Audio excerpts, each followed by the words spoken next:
Doctor, is it all right for me to let her use a soother? Absolutely. Don't worry about it at all.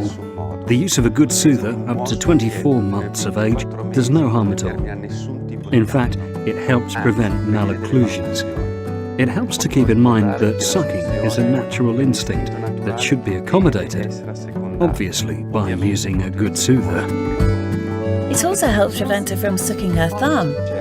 Of course. That is a habit that should be discouraged because putting fingers in the mouth, and in particular the thumb, causes the teeth to move abnormally and does not allow the palate and the maxilla to form correctly. Thus, using orthodontic soothers that are both anatomical and functional, and which do not cause this type of damage, is very appropriate.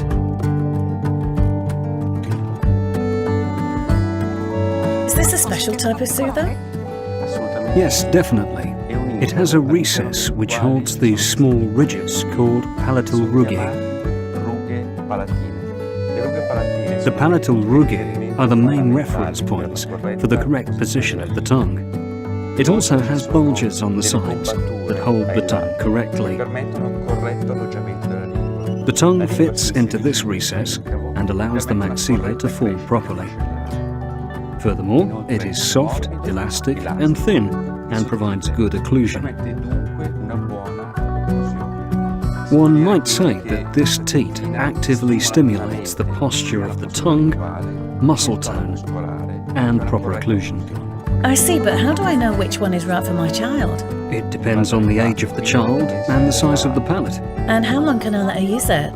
The Italian Ministry of Health suggests using a soother until the child is 36 months old, but also suggests discouraging its use from 24 months onwards.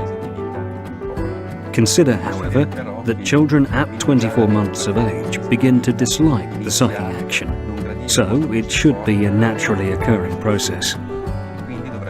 If this does not happen, talk to either your paediatrician or your orthodontist, who can provide you with both the tools and the techniques to make this transition as painless as possible. I should also remind you not to use the soother with honey or sugar, because they cause cavities. Thank you, Doctor. That was very helpful.